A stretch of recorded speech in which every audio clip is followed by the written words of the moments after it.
Hey y'all, this is Robert Mercer here at Casey Honda. I wanted to do a quick, get into this Pilot here. Want to do a quick video for you guys on personalized settings in the Honda Pilot. So put foot on the brake, turn the vehicle on, press the button. Oh, and the seat's moving. All right.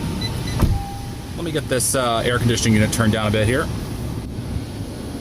There we go. So the reason I'm doing this is actually I just sold a EXL Pilot yesterday. I figured I'd do a quick little video on this stuff. That way you guys can see how this all works. So I'm going to be going over what Honda calls the Personalized Settings Worksheet, which is this thing. Yeah, nice big block of text. And you do get asked about that, by the way, in your survey, whether the salesman went over it with you. So I'm doing this here so I can go send it to some of my customers and also figure out... some of my customers, and also if some of y'all are wondering what the heck is this Personalized Settings Worksheet this survey is talking about. Anyways, let's get started with this, shall we? So I'm going to go over each setting, and also as I go over the setting, I'm going to also describe which vehicles have it, which vehicles don't. I'm sorry for the amount of blur right now, but it's a really bright day outside, and I'm a little pale even for salesmen. So here we go.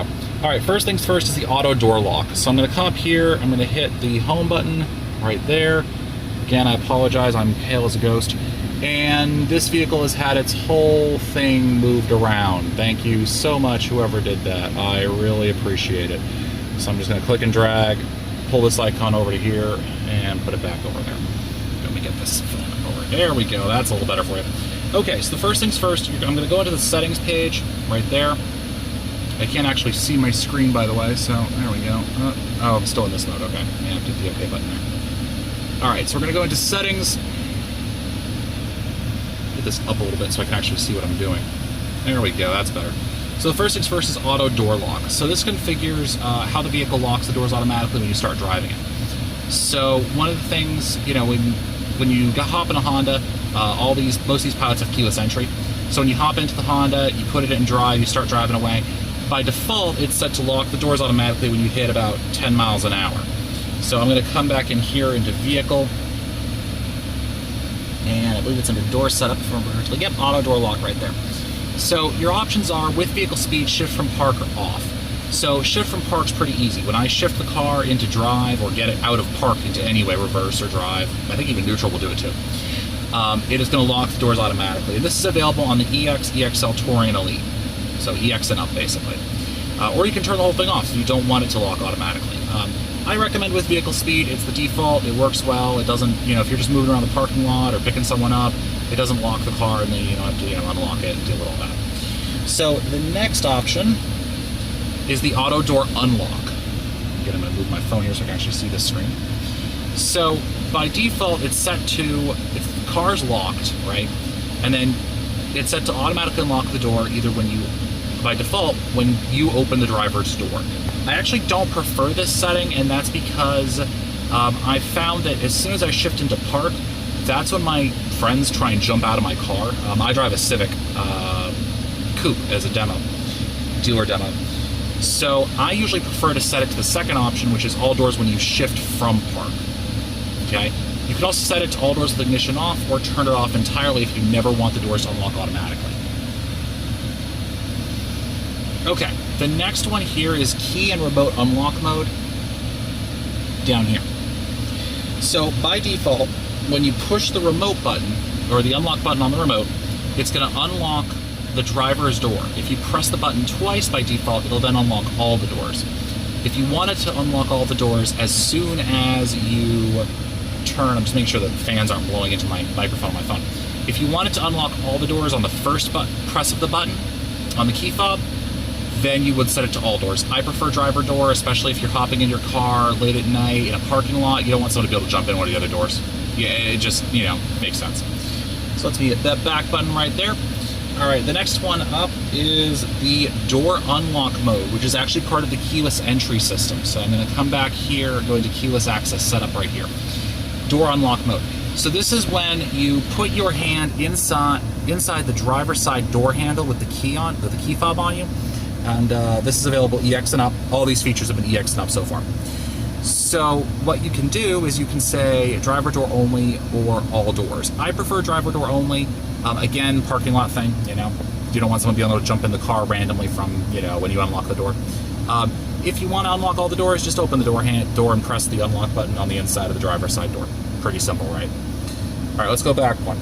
So this is a feature that I don't understand why this isn't enabled by default from factory, which is the Walkaway auto lock right there. So what this will do is when you walk more than, I believe it's 3 feet away from the vehicle on the pilot. Let me flip my sheet over here and make sure. 5 feet. Okay, it's 5 feet. When you walk more than 5 feet away from the vehicle with the key fob in your pocket and there's no key fob in the vehicle, it'll lock up all the doors automatically for you. This is one of the best settings, honestly. Makes it so much easier. You know, you never have to worry about, hey, did I lock my keys, or did I lock my car? You don't have to worry about it. So I usually flip it over to enable, hit OK. There you go. Okay, next one, remote transmitter settings. So if I go back one,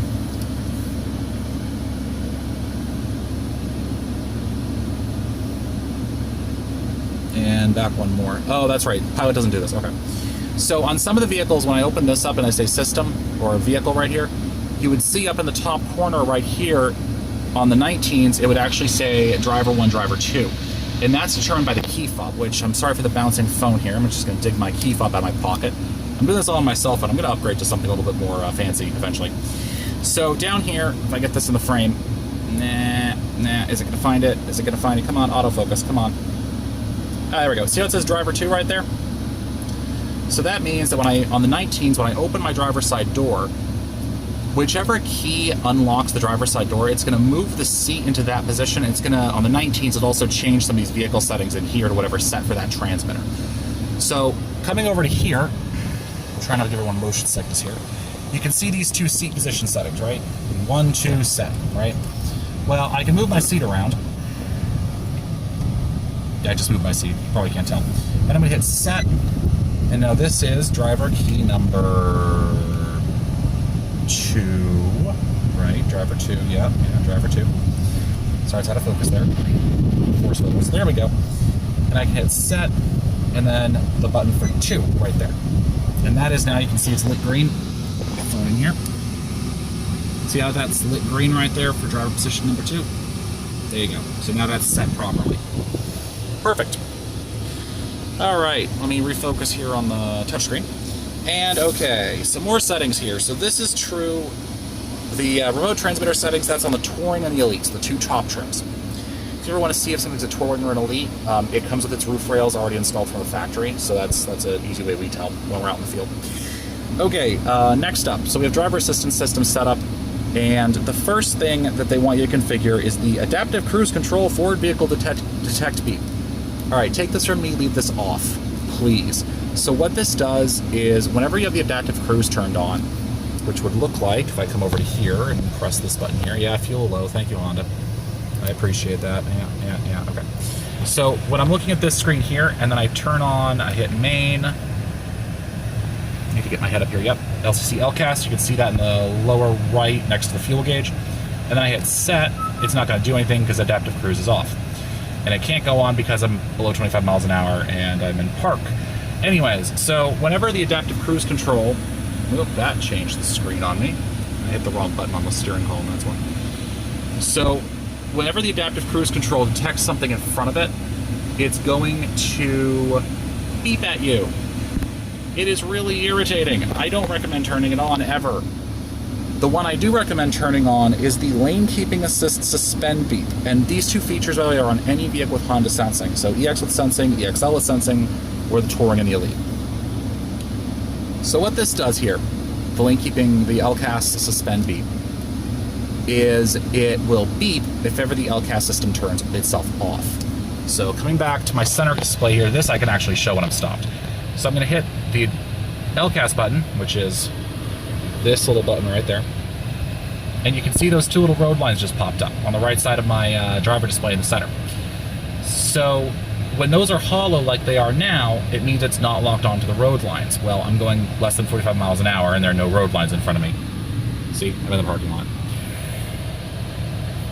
Now, if you're driving above 45 miles an hour and then something happens, yes, it's a scorcher today, 103 according to the vehicle thermometer, and this car's white with a black interior.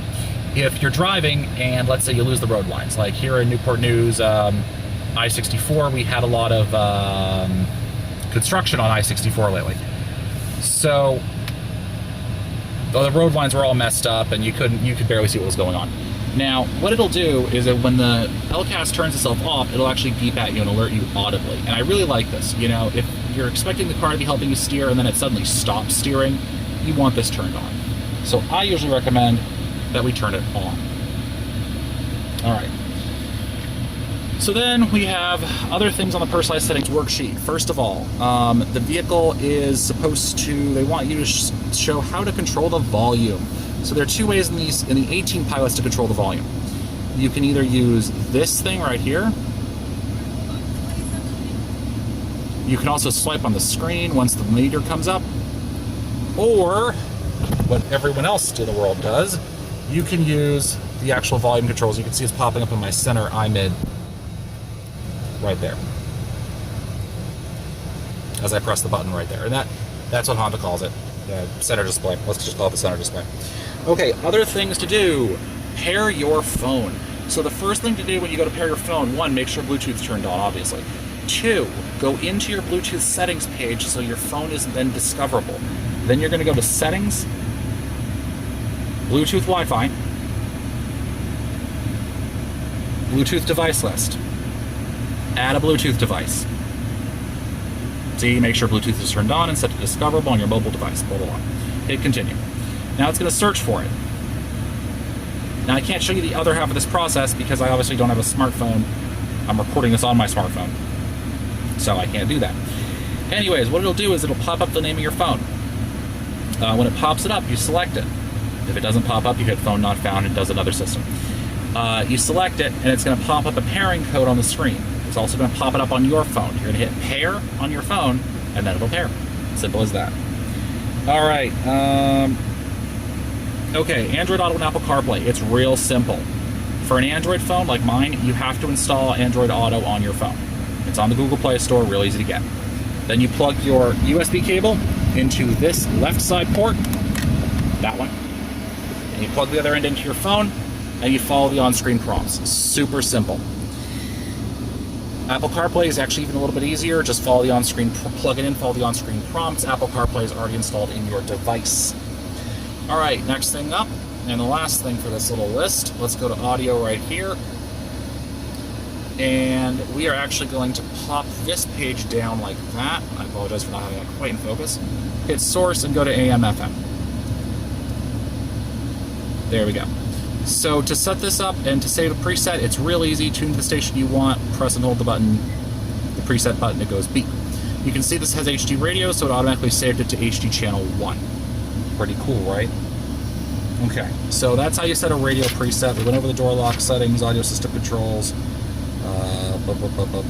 rear entertainment system. Play will automatically start if you insert a Blu-ray or DVD into that DVD player. Pretty simple. All right, so that's the basic level delivery for the Pilot. That's what Honda requires us to do on every single car, new Pilot we deliver. So just so you have that information, if you want to look back on it. Again, if you have any questions about anything, please feel free, drop a comment down below. Anyways, if this helped you out, give me a like. It helps. It really does. All right, talk to y'all later. Bye now.